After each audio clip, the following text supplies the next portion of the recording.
Assalamualaikum warahmatullahi wabarakatuh.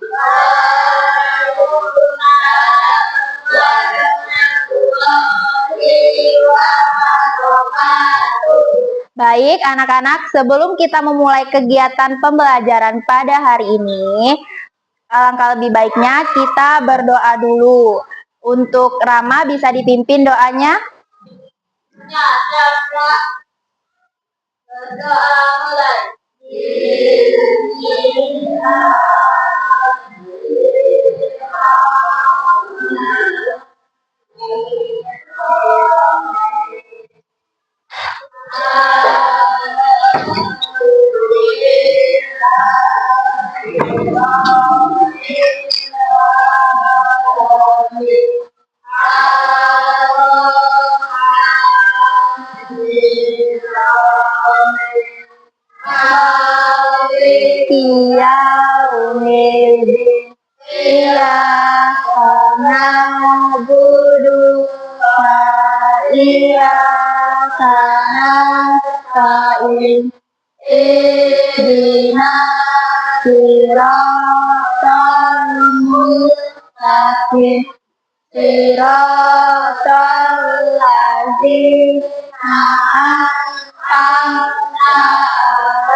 Waalaikumsalam warahmatullahi wabarakatuh. Bagaimana keadaan anak-anak kelas 6 hari ini?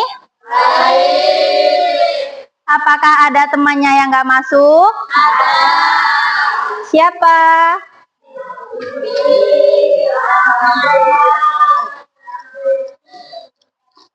Ada siapa aja tadi?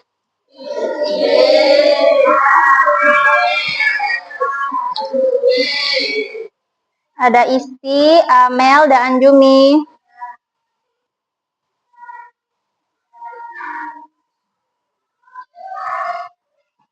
Oke. Jadi, hari ini kita mau belajar tentang coding dan kecerdasan artifisial. Sebelum kita belajar, untuk menumbuhkan rasa patriotisme anak-anak, kita akan menyanyikan lagu Garuda Pancasila. Ayo untuk anak-anak bisa berdiri sejenak.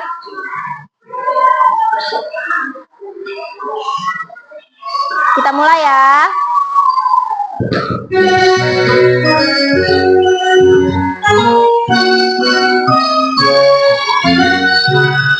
Garuda Pancasila, akulah pendukungmu, patriot proklamasi, sedia berkorban untukmu.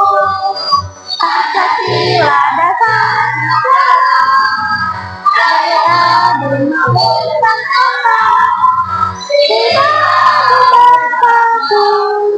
Ayo maju, maju, ayo maju, maju, ayo maju, maju.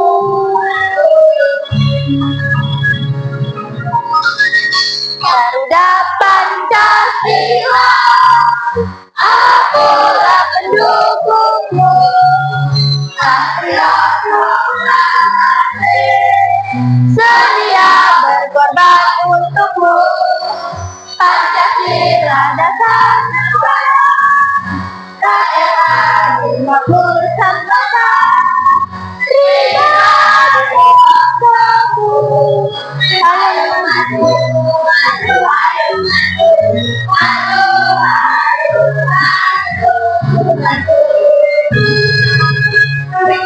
Garuda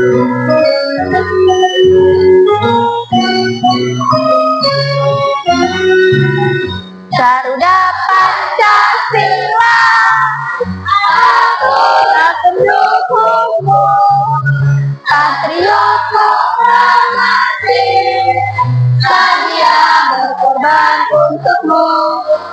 Pancasila besarnya rakyat adil makmur dan makmur. Ayo maju, maju, ayo maju, maju, maju.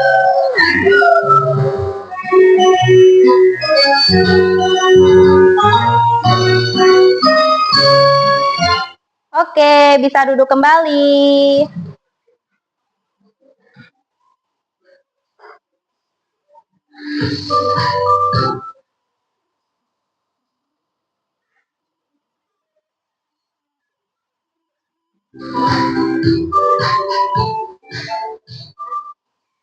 Nah, karena kita sudah menyanyikan lagu Garuda Pancasila, supaya anak-anak tambah bersemangat untuk menjalankan pembelajaran kita di pagi hari ini, kita akan ice breaking dulu sebelum kita memulai pelajaran, supaya anak-anak tambah semangat. Ayo sekarang berdiri lagi.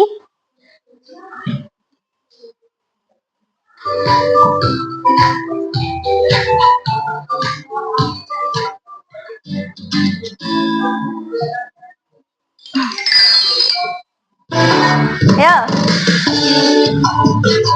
Ayo gerak semuanya. Ciki bam bam, ciki ciki bum, ciki ciki bam bam, ciki ciki bum, bam bam bum bum, bam bam bum, ciki ciki bam bam bum, ciki ciki bam bam, ciki ciki bum, ciki ciki bam bam, ciki ciki bum, ciki ciki bam bam bum. Lambai lambai, lambai lambai, digulung-gulung, taman diputar-putar, digoyang-goyang, digoyang-goyang, digoyang-goyang, digoyang-goyang. Ayo. Ciki ciki bam bam, ciki ciki bum, ciki ciki bam bam, ciki ciki bum, bam bam bum, bam bam bum, ciki ciki bam bam bum.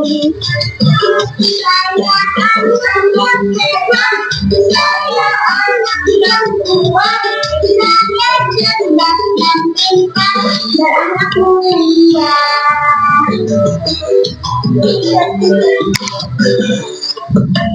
Ciki ciki bam bam, ciki ciki bum, ciki ciki bam bam, ciki ciki bum, bam bam bum, bam bam bum, ciki ciki bam bam bum, ciki ciki bam bam bum, ciki ciki bam bam bum. Oke, bisa duduk.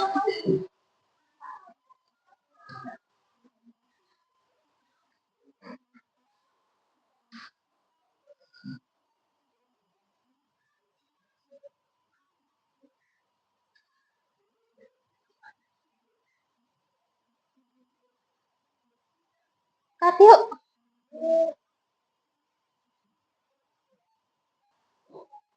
Oke, jadi sekarang kita mau belajar tentang tantangan dalam pemanfaatan kecerdasan artifisial. Sebelum kita masuk ke materi ini, Ibu akan menyampaikan capaian pembelajaran dan tujuan pembelajaran anak-anak. Jadi, untuk capaian pembelajaran, anak-anak dapat mengenal apa itu kecerdasan artifisial, manfaat, lalu bahaya, dan juga dapat menggunakan teknologi kecerdasan artifisial ini dengan baik dan bijak. Selanjutnya, untuk tujuan pembelajaran, anak-anak jadi tahu apa sih itu kecerdasan artifisial, terus anak-anak jadi tahu apa aja manfaat yang ada di kecerdasan artifisial. Lalu selanjutnya anak-anak bisa menyebutkan hal-hal yang harus diwaspadai dari kecerdasan artifisial ini. Oke, selanjutnya kita akan masuk ke materi. Ada yang tahu nggak apa itu kecerdasan artifisial? Ada yang pernah dengar? Mungkin? Ada yang pernah dengar atau yang pernah tahu? Nggak ada. Oke, jadi kita akan kenalan dengan apa itu kecerdasan artifisial. Jadi, kecerdasan artifisial adalah otak pintar buatan manusia.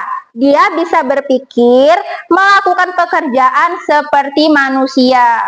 Contohnya asisten suara yang ada di Google. Tahu kan Google?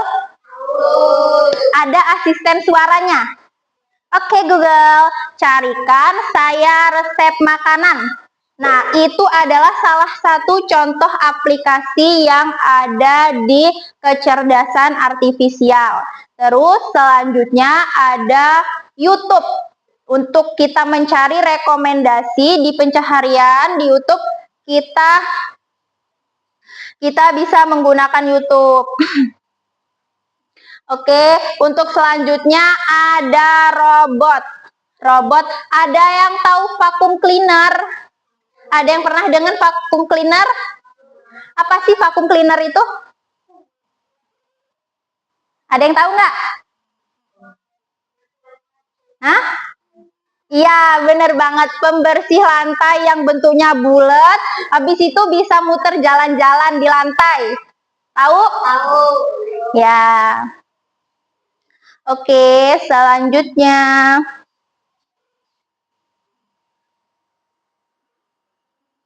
Nah, selanjutnya kita akan membahas tentang tantangan dan pemanfaatan dalam kecerdasan artifisial. Yang pertama ada tantangan. Tantangannya yaitu ada pekerjaan yang digantikan oleh robot. Kira-kira kalau pekerjaan apa aja sih yang bisa digantikan pakai robot kalau anak-anak tahu? Ada yang tahu nggak? Ada yang tahu nggak apa sih robot alat yang bisa menggantikan manusia gitu? Farel tahu?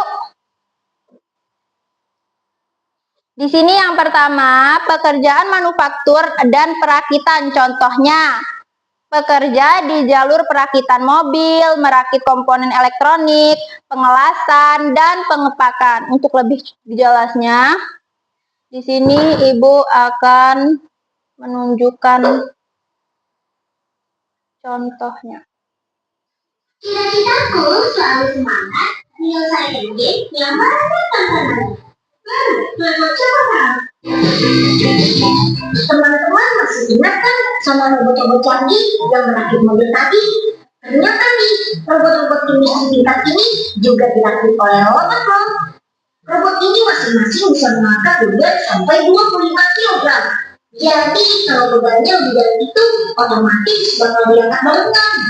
Nah, ini adalah proses merakit motor bagian bawahnya. Semua gerakan robotnya sudah saling terkoordinasi, jadi diharapkan sudah banyak kesalahan pengerjaan. Kalau yang ini lagi bikin bagian lengan, plus bodinya juga. Di sini akan dirakit juga suhu atau siku-sikunya. Suhu atau siku inilah yang bakal mempengaruhi banyaknya arah pergerakan robot saat bergerak nanti.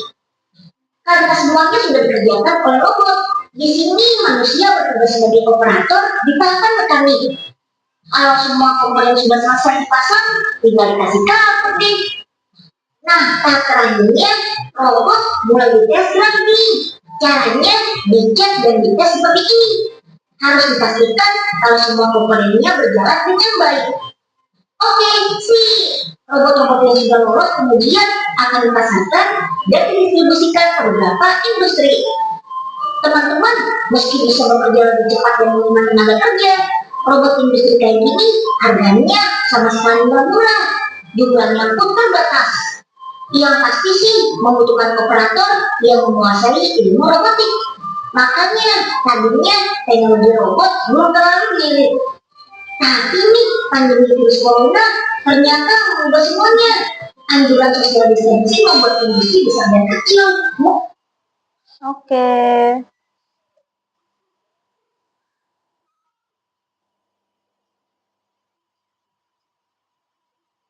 Jadi itu adalah salah satu contoh dari tantangan kecerdasan artifisial. Yang pertama tadi apa? Pekerjaan manusia bisa digantikan oleh robot. Tadi ada robot apa? Ayo, yang tahu? Robot perakit motor. Terus ada perakit mobil. Terus tadi ada yang tahu apa namanya untuk membuat es krim aja sekarang nggak usah pakai tenaga manusia, bisa pakai robot. Terus yang kedua, ada yang tahu kamera yang dipasang di pojok dinding di atas? Ya, yang kedua tantangan dari kecerdasan artifisial adalah CCTV. Jadi CCTV itu apa? Ada yang tahu?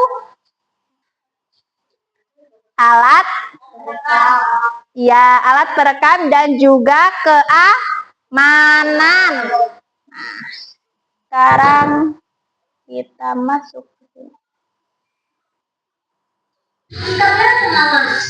Kamera pengawas alias CCTV berfungsi untuk memantau atau merekam momen atau kejadian penting. Misalnya kalau ada tindak kejahatan, rekaman CCTV bisa dijadikan sebagai alat bukti yang kuat. Bisa juga untuk merekam momen-momen lucu yang tak terlihat langsung oleh banyak orang kayak tadi. Oh iya, teman-teman tahu nggak? Kamera CCTV buatan Indonesia, kualitasnya bakal sama buatan luar negeri. Bisa tahan di berbagai kondisi cuaca dan bisa merekam meski dalam kondisi gelap. Kerennya lagi, kita bisa langsung mengecek rekaman CCTV langsung dari smartphone. Jadi kita bisa tetap merasa aman saat berada di dalam ataupun saat lagi di luar rumah. Langsung saja deh kita ke pabriknya di Tangerang, Provinsi Banten. Yuk kita keluar. Bagian ini yang paling penting dari CCTV, namanya sensor CMOS. Fungsinya untuk menangkap cahaya dan menghasilkan gambar. Sebelum dirakit, sensor CMOS-nya harus dibersihkan dulu ya, biar bebas dari debu dan noda. Lanjut, sensor kamera dipasangkan lensa, lalu dites sambil dinyalakan. Sambil diatur tingkat ketajaman dan fokus kamera. Modul kameranya sudah jadi nih, siap buat dirakit nih ke bagian CCTV-nya. Yang akan dirakit ini adalah CCTV indoor untuk ditempatkan di dalam ruangan. Bodi kamera berukuran kecil dan terbuat dari bahan plastik yang ringan tapi kuat. Biar bisa menangkap gambar video dalam gelap, kamera CCTV ini juga dilengkapi inframerah. Sebagai kamera pengawas, inframerah begitu penting yang tak boleh ketinggalan.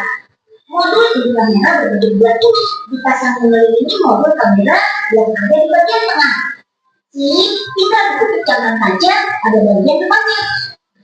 Harus dibersihkan dulu ya menggunakan udara bermuatan negatif. Kamera yang sudah selesai dirakit perlu dites dulu untuk memastikan kamera berfungsi dengan baik.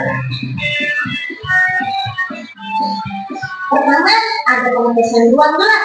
Harus dipastikan kamera pengawas bisa berfungsi dengan baik saat gelap total dengan mengaktifkan modul inframerah.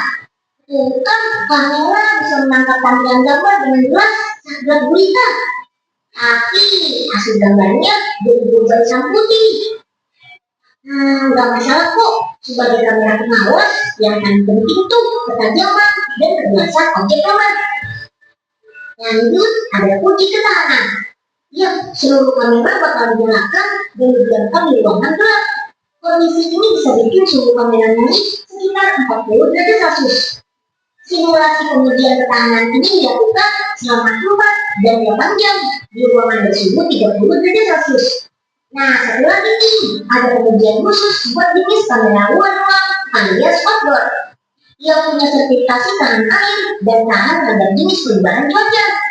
Pertama, ada tes vakum. Pakai alat tightness waterproof test machine. Alat ini bakal mengetes ketahanan dari kebocoran pada bagian kamera dengan cara memberi tekanan udara. Biar makin yakin, kamera juga bakal beruji langsung sambil direndam air yang tinggi. Kalau ada kebocoran, bisa kelihatan langsung deh belum udara yang keluar dari badan kamera. Satu lagi nih, perangkat yang memberi kendala dalam sistem kamera pengawas CCTV. Yap, DVR atau Digital Video Recorder. Perangkat berbentuk kotak inilah yang berfungsi untuk menampilkan gambar dari CCTV di monitor TV. Selain itu berfungsi juga untuk menyimpan rekaman videonya. Gak cuma merekam, perangkat DVR ini juga punya banyak fitur. Salah satunya bisa dikoneksikan ke internet. Jadi kita bisa melihat langsung nih rekaman kamera CCTV secara langsung melalui aplikasi yang sudah terpasang di gawai kita. Kayak gini nih jadinya, canggih kan? Gitu. Masih ada lagi. Hasil rekaman juga bisa disimpan di cloud storage atau penyimpanan berbasis jaringan internet yang pastinya bisa bikin aman. Teknologi kamera pengawas memang semakin berkembang. Lihat aja deh, ada yang ukurannya kecil sampai ukuran yang gede kayak gini. Ada juga yang bisa mendeteksi keberadaan pergerakan wajah sampai mendeteksi plat nomor kendaraan yang sedang berjalan. Kamera pengawas juga difungsikan sebagai alat bukti tilang elektronik. Selain itu berfungsi juga untuk memantau kondisi di kota-kota besar. Nah, teman-teman yang memasang kamera pengawas, Google punya tips-tipsnya nih. Pertama, tentukan lokasi peletakan kamera CCTV. Kamera harus diletakkan di bagian sudut dan jangan terhalang oleh benda apapun. Letakkan di tempat yang tidak mudah terjangkau, biar kamera tidak menjadi rusak. Lalu sesuaikan juga tempat dan jenis kamera yang digunakan. Kalau di luar ruang yang rentan terkena panas dan hujan secara langsung, sudah pasti harus pilih kamera berjenis luar ruang yang tahan air dan panas. Pemasangan CCTV itu ada undang-undangnya loh, jadi pastikan CCTV yang kita pasang tidak melanggar privasi orang lain. Menyalahgunakan CCTV termasuk kejahatan yang melanggar undang-undang informasi dan transaksi elektronik loh. Oke. Jadi, tadi tantangan yang pertama dalam kecerdasan artifisial tadi ada apa? Oke, jadi itu tadi tantangan dari kecerdasan artifisial. Yang pertama tadi ada apa? Digantikan oleh sistem robot. Jadi pekerjaan manusia bisa digantikan oleh robot. Tadi ada robot apa aja? Ya, robot perakit motor dan terus apa lagi? Ya, terus yang kedua tentang CCTV. Jadi nggak perlu yang ada namanya pengaman yang pakai manusia atau security yang kadang suka menjaga keamanan di keliling-keliling area atau yang ya di area rumah. Jadi kita bisa pasang yang namanya CCTV. Terus yang selanjutnya ada manfaat dari kecerdasan artifisial. Yang pertama yaitu merekomendasikan video atau game kesukaan. Contohnya, kalian buka YouTube. Di kolom pencaharian, tahu kan di kolom pencaharian? Semisalkan Amora mau cari video tentang tutorial memasak nasi goreng. Jadi, akan secara otomatis dari YouTube akan memberikan rekomendasi video yang Amora cari. Terus yang kedua ada filter lucu di aplikasi foto atau video. Siapa yang di sini udah punya aplikasi Instagram? Ada yang sudah punya HP? Ada yang punya aplikasi TikTok? Biasanya kalau dance di TikTok itu suka ngasih yang namanya filter kucing atau filter apa lagi biasanya? Filter percantik ya. Jadi dari situ, dari aplikasi KA tadi, itu aplikasinya bisa mengenali wajah kita. Jadi dia tahu nih posisi mana sih wajah anak ini yang bakal dikasih filter percantik. Nah, terus yang selanjutnya tadi ada robot pembersih rumah atau robot vacuum cleaner. Jadi, fungsi dari vacuum cleaner ini adalah manfaatnya untuk menggantikan tenaga manusia. Yang tadinya kalau kita nyapu itu kan biasanya pakai sapu, pakai tenaga manusia.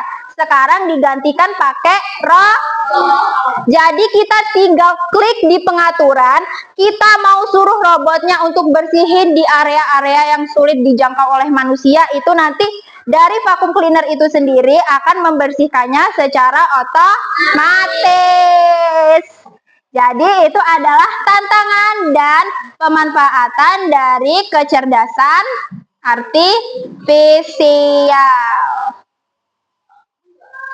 Selanjutnya, mengapa harus membaca aturan aplikasi KA? Ada yang tahu nggak? Kenapa kita harus baca aturan yang ada di dalam aplikasi? Ada yang tahu? Kenapa? Contohnya nih, kalau kita buka aplikasi Instagram, pasti di situ setelah kita install aplikasi, ada aturan-aturan yang diterapkan di aplikasi yang harus kita jaga privasinya dan yang harus kita terapkan. Contohnya kalau di aplikasi Instagram ada yang namanya fitur privasi. Tahu? Fitur privasi. Jadi di situ ada data-data kita yang harus kita privasi, yang dimana data-data itu hanya kita aja yang tahu. Jadi orang lain yang menggunakan media sosial itu nggak tahu tentang data kita. Agar apa? Agar tidak terjadi kebocoran data. Terus yang kedua, ada hak dan kewajiban atau hak dan kewajiban pengguna. Jadi kita kalau menggunakan aplikasi TikTok, aplikasi Instagram, itu ada hak kita di dalam aplikasi itu, yang mana aja sih yang boleh orang lain tonton dan yang mana aja sih yang nggak boleh orang lain tahu. Terus abis itu ada resiko privasi. Yang tadi Ibu bilang, ada banyak banget di dalam media sosial yang kadang kita lupa. Kalau kita bermedia sosial itu, kalau mengunggah foto atau video yang sekiranya itu sensitif, tapi anak-anak sebar luaskan di media sosial, itu nanti berujung apa? Berujung kebocoran data. Jadi data yang harusnya anak-anak itu lindungi, tapi orang lain bisa tahu. Jadi kita nanti akunnya bisa dihack. Ngeri nggak akunnya kalau udah dihack? Ngeri. Jadi video-video atau foto kita tuh nanti bakal dibuat seolah-olah, maafnya ngomong, telanjang. Nah, karena kita asal-asalan dalam memposting foto atau video di media sosial, maka dari itu kita harus membaca aturan yang ada di dalam sebuah aplikasi. Selanjutnya nih, tanpa membaca aturan.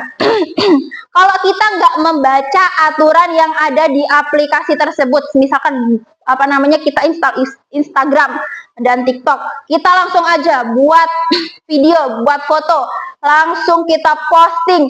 Jadi kalau di media sosial itu, bukan cuma kita dan teman terdekat aja yang tahu, tapi seluruh dunia. Seluruh dunia, dia mengglobal. Jadi semua orang itu bisa tahu foto dan video kita. Kalau kita nggak simpen, kita nggak buat keamanan di aplikasi kita, maka hal-hal yang tidak diinginkan tadi bisa terjadi dan menimpa pada diri kita. Jadi yang rugi bukan orang lain, tapi diri kamu sendiri, karena kamu tadi itu nggak membaca aturan dan tidak membuat privasi di aplikasi sendiri. Oke, selanjutnya. Nih, yang pertama, jika resiko jika data disimpan tanpa izin. Yang pertama, ada pelanggaran privasi. Data digunakan tanpa sepengetahuan kita. Nah, tadi ketika kita menggunakan aplikasi, habis itu aplikasi yang kita gunakan nggak kita privat, kita sebarluaskan ke media massa atau di media sosial, di media umum. Jadi orang-orang itu bisa tahu tanggal lahir kita, rumah kita di mana, orang tua kita siapa aja. Jadi semua itu bisa dihack oleh akun-akun atau orang-orang yang tidak baik. Terus yang kedua, ada pencurian identitas, foto dan informasi pribadi bisa disalahgunakan. Nah, yang tadi kalau kita posting foto, posting video atau informasi yang lainnya di aplikasi Instagram, TikTok, Facebook, itu orang-orang lain itu bisa menyalahgunakan data pribadi kita. Terus yang selanjutnya, data dijual ke pihak ketiga untuk iklan, analisis, atau bahkan kejahatan digital. Dan yang terakhir, rasa tidak aman dan tekanan psikologis. Karena itu tadi, karena foto kita disebarluaskan, diedit dengan hal-hal yang tidak senonoh, jadi apa? Jadi kita merasa tertekan, kita merasa bahwa kita telah dibodohi, telah dicurangi, padahal itu salah kalian sendiri, karena ketika memakai aplikasi tidak kalian privasi.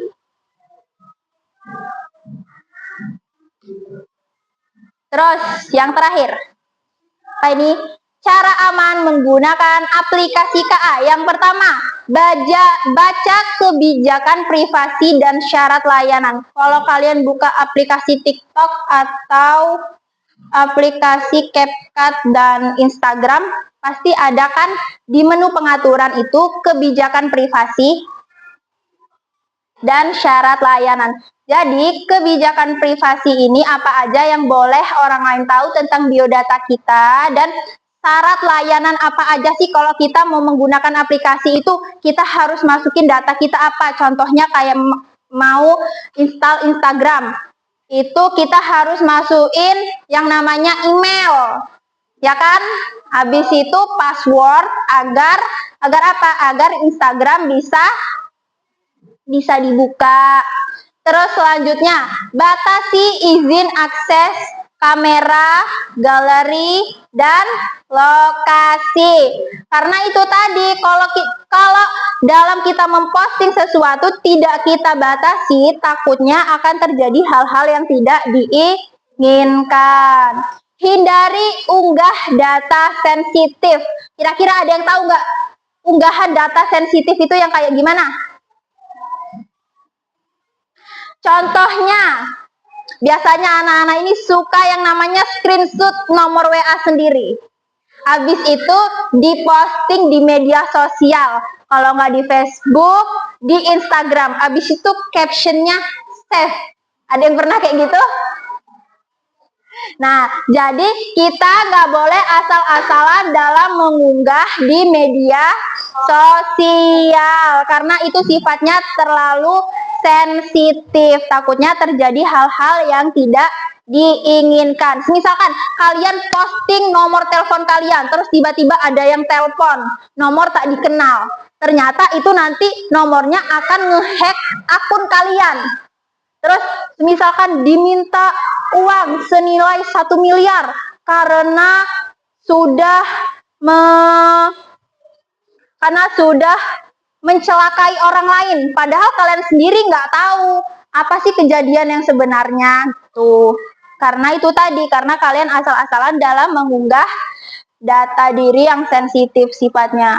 Terus selanjutnya, gunakan aplikasi dari pengembang terpercaya, dan terakhir lakukan update aplikasi secara berkala. Oke. Yang terakhir, penutup. Jadi dari kesimpulan aplikasi kecerdasan artifisial tadi, kecerdasan artifisial bisa memberikan banyak manfaat, tapi penting bagi kita untuk tetap waspada. Terus yang terakhir apa? Pahami aturan, lindungi data, dan gunakan dengan supaya tidak terjadi hal-hal yang tidak diinginkan. Oke, karena sudah selesai, Ibu akan memberikan LKPD tentang coding. Jadi, anak-anak akan mengerjakan secara individu.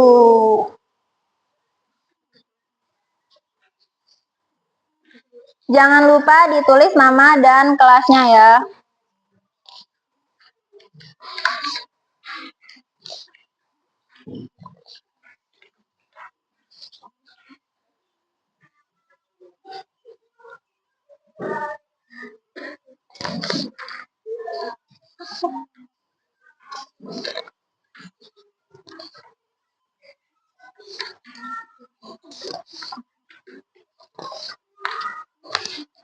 Ada yang bisa nggak kira-kira cara mengerjakannya gimana? Bisa ya. Jadi contohnya di sini dimintanya cherry. Kira-kira huruf yang ada di cherry ini huruf apa? Ditulis di kolom yang kosong. Ayo, bisa diisi sekarang. Iya. Jangan lupa ditulis nama dan kelasnya.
Bagaimana anak-anak? Sudah selesai mengerjakannya? Sudah. Oke, karena sudah selesai, maka akan kita presentasikan satu kelompok yang maju, satu anak. Ayo dimulai dari kelompok pertama. Morah, silahkan maju ke depan. Sini.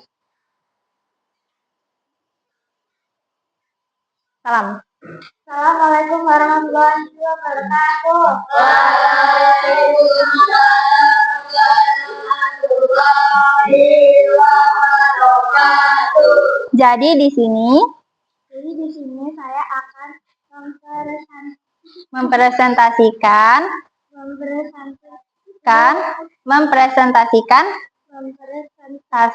hasil kerja saya. Ya, yuk yang pertama.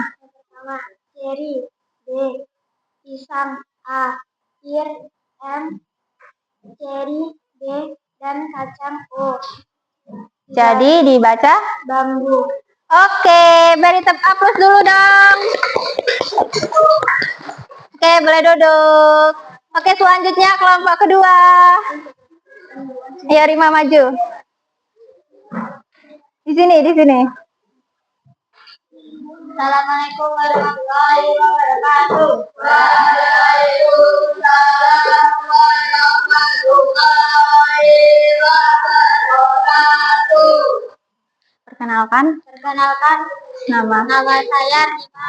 Jadi di sini Saya akan presentasikan mempresentasikan hasil kerja. hasil kerja saya. Ya, yuk.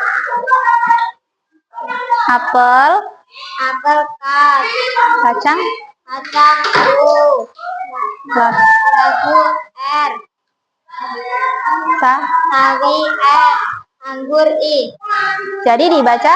kursi. Oke, beri aplaus. Oke, selanjutnya dari kelompok 3.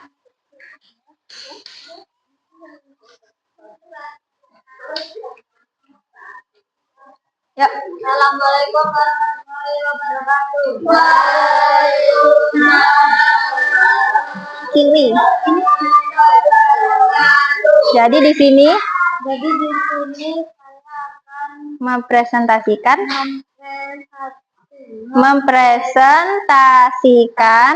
hasil. hasil kerja saya. Oke, nomor 3 apa?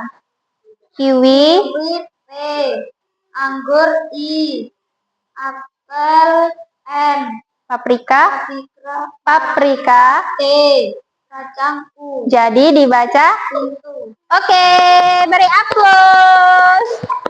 Dan ayo kelompok terakhir. Eko, maju.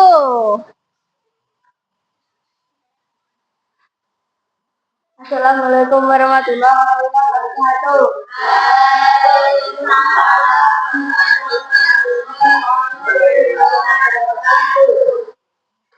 Perkenalkan, nama saya Putra.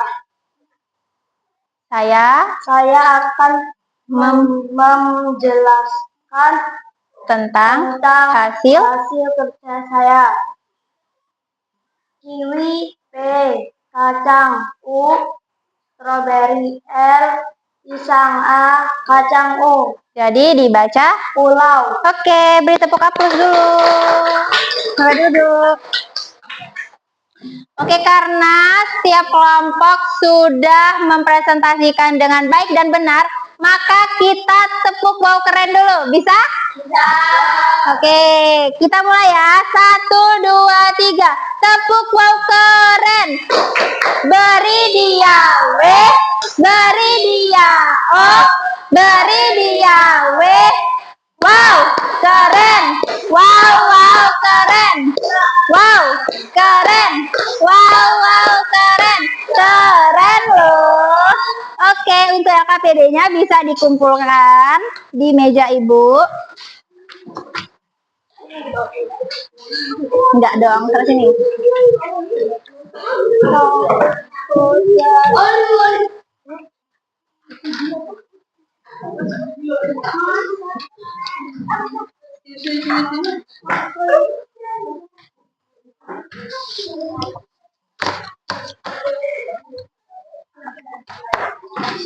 Oke, supaya anak-anak lebih jelas tentang kecerdasan artifisial dan lebih paham, di sini Ibu akan memberikan kertas refleksi yang anak-anak masing-masing kerjakan.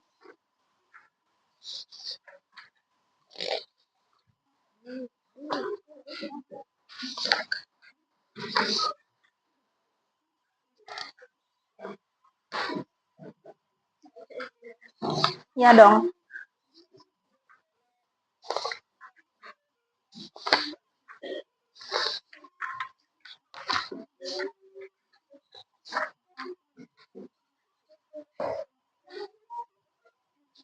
Jangan lupa nama dan kelasnya.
Sudah?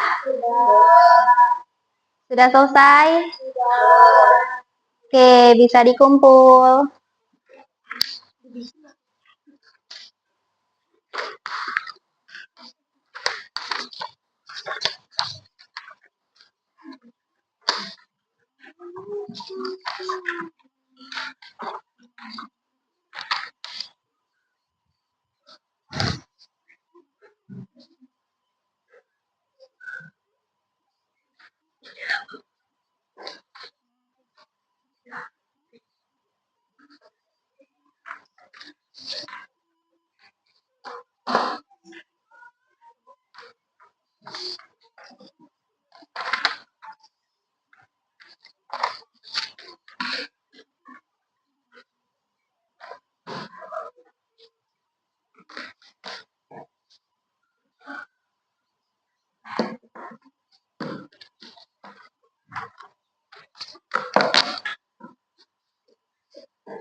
Oke, dari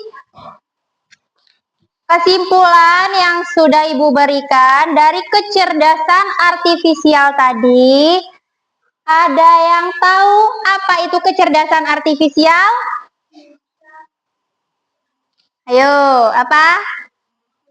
Otak pintar manusia yang bisa berpikir, bekerja, dan melakukan aktivitas seperti manusia. Tadi tantangannya apa aja kira-kira? Ayo. Dapat digantikan oleh robot. Contohnya tadi ada robot apa aja? Ya, terus? Es krim. Terus ada yang terakhir keamanan tadi apa? Ya. Terus manfaatnya tadi apa? Untuk membersih lantai? Vakum cleaner. Oke, baik. Bagaimana perasaan kalian ketika Ibu sudah menjelaskan tentang tantangan dan pemanfaatan dalam kecerdasan artifisial? Bagaimana perasaannya? Jadi anak-anak bisa tahu apa itu tentang kecerdasan artifisial.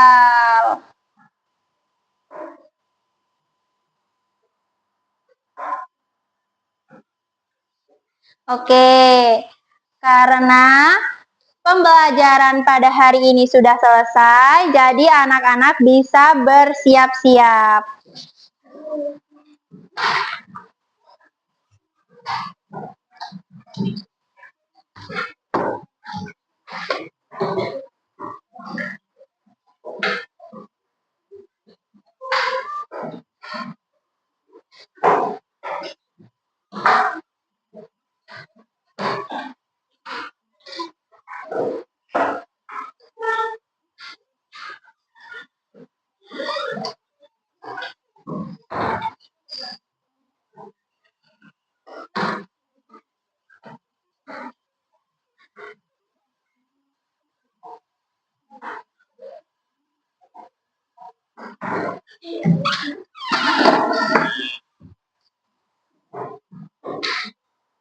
Oke, sudah siap semuanya?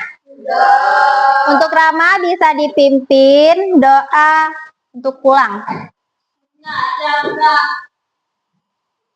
Doa mulai.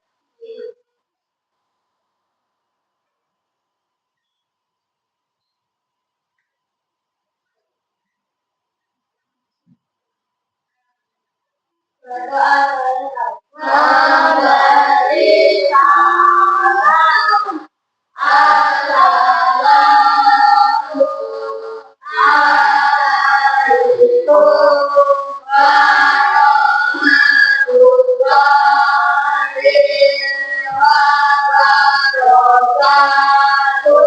Waalaikumsalam warahmatullahi wabarakatuh. Yang rapi pulang duluan. Ya, dari kelompok ini.